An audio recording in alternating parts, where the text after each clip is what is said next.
Joining us now is former US Congressman Jim Renacci. Jim Renacci, thank you so much for joining us on Power Hour. We've been hearing about it for some time. It's passed the House of Representatives. It's now under consideration in the Senate. This is Trump's one big, beautiful bill. The one big, beautiful bill, and it is a big, beautiful bill. And so I think the Senate is going to get there. I hope they're going to get there. The bill spans over 1,000 pages and includes tax cuts, such as making permanent the 2017 tax cuts, and also introduces additional tax reductions. It proposes $800 billion in Medicaid cuts and eligibility changes. It allocates $150 billion for defence spending, $70 billion for border security, and scales back clean energy tax credits. Now, the White House says that this bill saves more than $1.6 trillion in spending, but there's also concern that this bill will add $3.8 trillion to the federal debt over 10 years. What's your assessment on this big, beautiful bill? Well, again, thank you for having me. And it is a big, beautiful bill, except the problem is it does add a tremendous amount to the debt over the next 10 years. And that's the real key. Look, I'm very supportive of the tax cuts from 2017 being extended, but I also do think it's time that we really take a good look at how we can reduce our debts and deficits and the trajectory of our debts and deficits over the next 10 years, not add to them. So I think there will be a number of members of the Senate, and there still are some people in the House that are a little concerned about how much it adds to the debts and deficits of the United States government. The White House is arguing, though, that this bill saves more than $1.6 trillion in spending. Could this be seen as a starting point? Well, look, there are some cuts in this bill, but there's not enough. I was in Congress from 2011 to 2019. We also made some significant cuts. The problem is much of the expenditures of the United States government are spending that's on autopilot, and none of those expenses are being looked at closely, which are things that really need to be addressed. Because if you're cutting 1.8 trillion or even 2 trillion, but your automatic expenditures, your mandatory expenditures are growing by 5 or 6 trillion, you're not making any headway. And that's the biggest problem we have right now with federal spending. Elon Musk says that he's disappointed by Trump's massive spending bill, warning that it undercuts the work of Doge, the agency he once led. Let's take a look. Disappointed to see the massive spending bill, frankly, which increases the budget deficit, not just decrease it, and undermines the work that the Doge team is doing. I actually thought that when this big, beautiful bill came along. I mean, like, everything he's done on Doge gets wiped out in the first year. I think a bill can be big or it can be beautiful, but I don't know if it can be both. My personal opinion. Look, Elon Musk noted that there are parts of the bill that he is thrilled about, but what do you make of Elon's assessment? Is it embarrassing for Trump?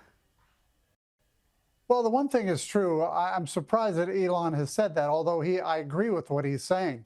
Those cuts, about $100 billion in spending cuts, are not part of this big, beautiful bill. I do know there's a rescission package coming out in the next 7 to 10 days to take care of some of that spending.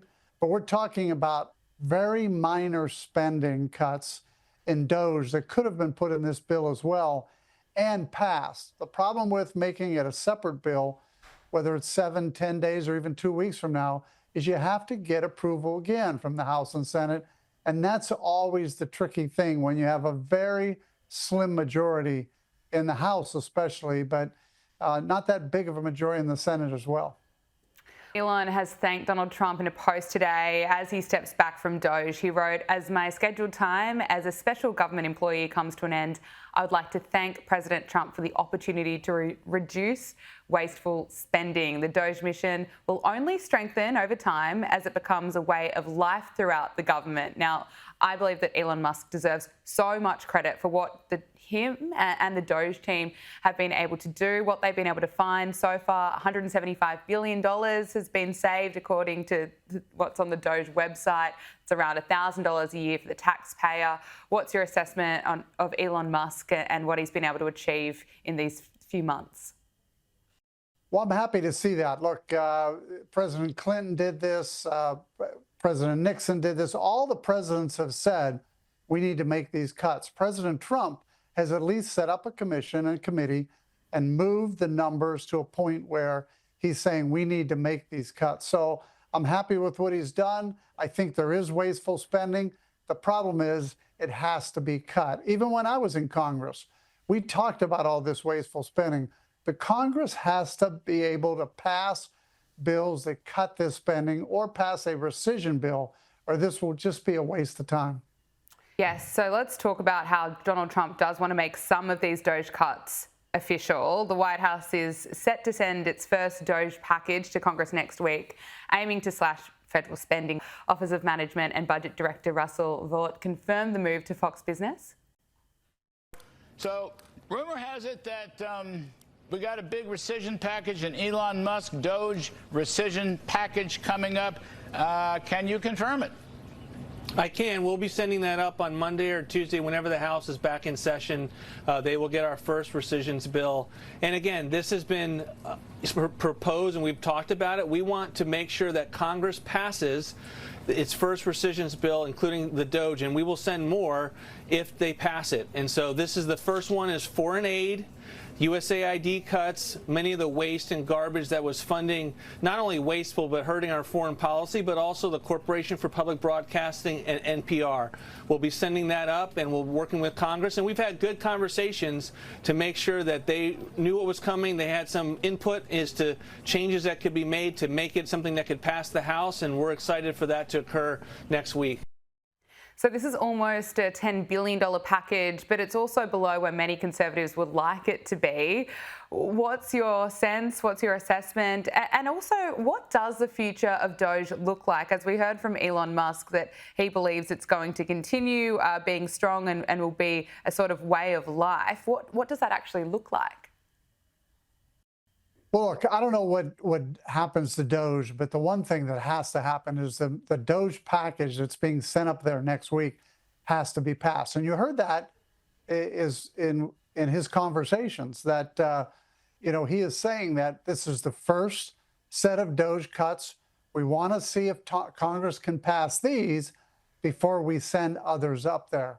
So that's the White House, that's the administration saying, let's see if they can cut this small amount, because if they can't do this, they're never going to cut a big, beautiful Doge rescission package either. And I think that's a real key to see whether this can get done. Now, as I said, it's not been done in the past.